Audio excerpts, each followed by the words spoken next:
not a walkthrough, playthrough, review, anything like that. It's just me playing the game badly so you can see what it looks like.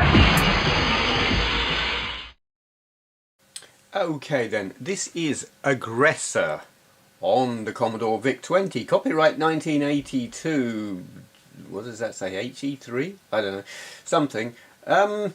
Yeah, that's really kind of hard on the eyes, the flickering business going on there. I don't know what that's all about.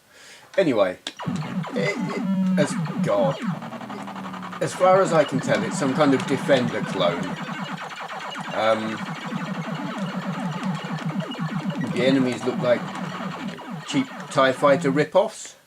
You can reverse your course of travel, but it's kind of slow doing it. The thing I really like about this game, oh yeah, look, that's a mutant. It turned. We've got humanoids down the bottom there. I guess these aliens pick them up and take them and turn them. Whoops, we crashed. But the thing I really like about this is the noise. Just listen to the noise. I'll shut up in a moment and you can have a listen. Yes, we're ready.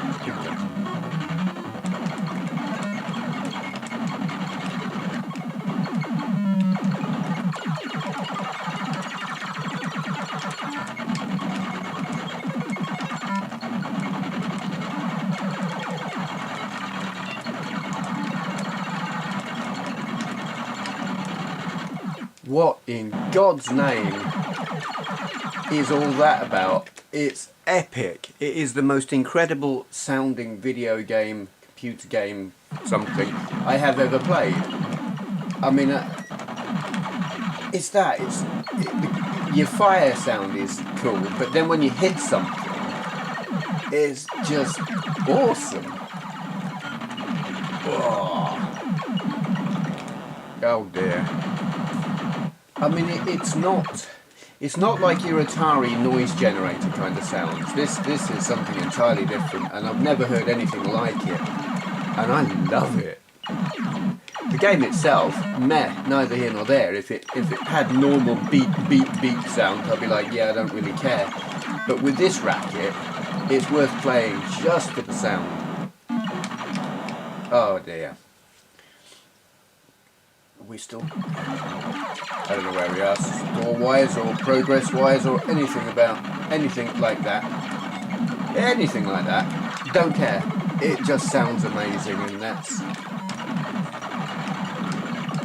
makes up for any deficiencies in the gameplay and the graphics and the scrolling and everything that's a little bit mediocre about it.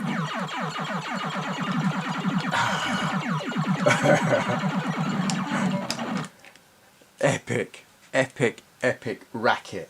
That is what this is. It is just the most incredible sounding mediocre Defender clone I have ever encountered. Arse. We're still going.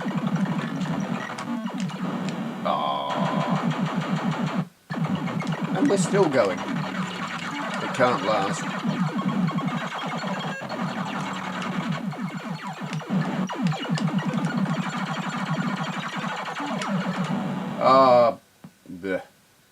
There you go. That is Aggressor on the Commodore VIC-20. It's on the Penultimate Plus cartridge from the future was 8-bit. Yeah. Turn the volume up loud and enjoy. Thank you for watching. Okay then, for Q&A today, I'm going to answer a couple of questions, maybe more actually, because the answers for these are going to be quite short.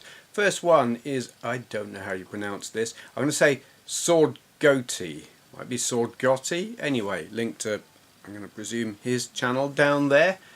For Q&A, have you played Raging Justice, and if so, what do you think of it? Personally, I think it's a great updating of Streets of Rage with great weaponry physics which transforms the game. The short answer is no, I haven't played it, and no, I'm probably not going to play it. I know Streets of Rage is very highly regarded on the Mega Drive, but it's just not really my cup of tea. I play it briefly and I find it amusing, but then I don't get the urge to play it again, and I definitely don't get the urge to play an updated version. It's like if I want to play Streets of Rage, I'll just play Streets of Rage, because I've got various different systems, you know, already set up and everything that I can play it on. I'm not really a fan of modern updates of classic or retro games when I can play the retro game anyway. If it's a good game, it's a good game, and I don't feel the need for an update. So no, haven't tried it, don't expect to even give it a go. Next question is from duhmez, link to his channel down there, for Q&A. Which Q&A question so far have you found to be the best, most interesting? Could you briefly summarise the gist of the question and what the answer was in a quick, short form? This question is pretty meta, ain't it? Okay, yes, my favourite question would be the one where duhmez asks me, which is my favourite question? And a brief summary of that question, I think I just gave it actually. duhmez asks, which is my favourite question? And I answer, this one. Pretty meta, eh? Brain explode now.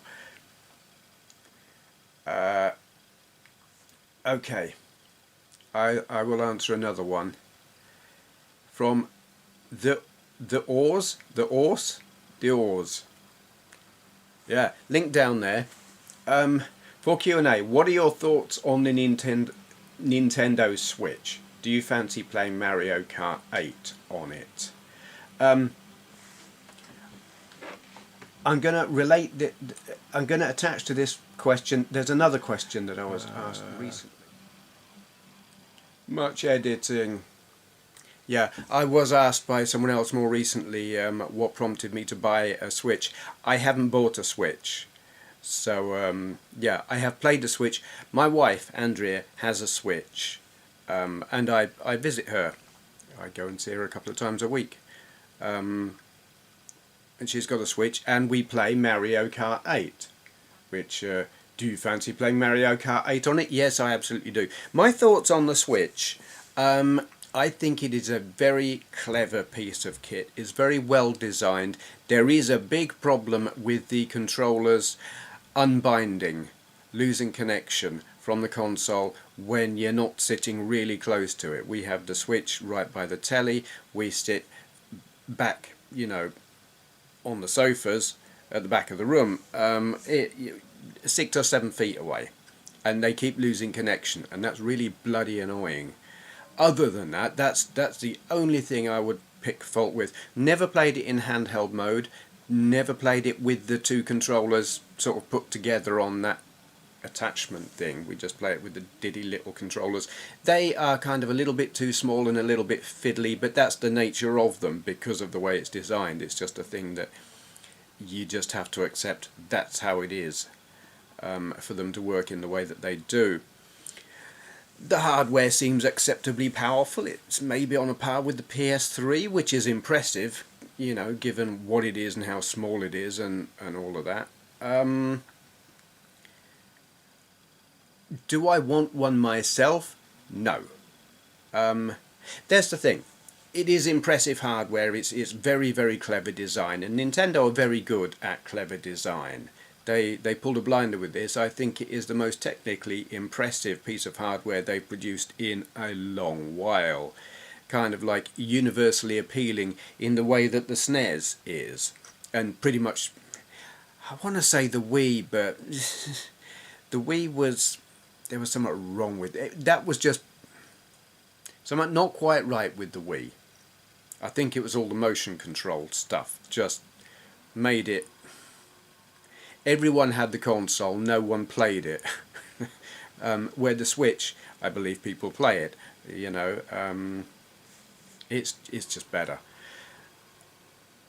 But Mario Kart 8, love it, absolutely love. Well, there is an element of it being a lottery. It is, even with the driver assists turned off, the intelligent steering, even with that turned off and all the driver assists turned off, it is still dumbed down compared to earlier Mario Karts, say everything that came after Double Dash, really, is dumbed down, and that's a shame. There's less challenge. Even though, I mean, we play, or have started playing on 200cc, and we can't beat it, but it's like, does it matter? You get to play all the tracks, unless there are some hidden ones that you only get to see if you beat everything. Don't know, don't care. It's like there's nothing that limits your progression through the whole thing. You just don't win cups or whatever. Maybe you don't get special bonus thingamajigs. Don't know, but you get to see most of the game, which wasn't the case on earlier Mario Karts. You had to succeed to get more. So it is dumbed down, but it is fun. It's a party game, really. It's not a game you play to beat the game. It's just a game you play to have a laugh with your friends, and that's okay. You just have to accept that it's not Super Mario Kart. But Mario Kart aside, on the Switch, is there anything I want to play? Don't think so. Which is why I wouldn't buy one myself. It's just, I just can't make myself care. I mean, the current generation of hardware, I've got a PS4. How many games have I got for it? Less than 10, probably less than 8. I just don't care. I'm not losing interest in gaming, but the games are so bloody expensive that something has got to be fantastic for me to buy it, and even then I'm waiting ages until it gets cheaper. I haven't got Spider-Man yet. I want that. I haven't got Red Dead Redemption 2 yet. I want that. I'm waiting till they're cheaper. They're currently selling for about £35 in CEX, and who knows where else. I don't know what they cost brand new. Probably about the same, the way those shops carry on. But you know, they're at that price. I'm thinking about it.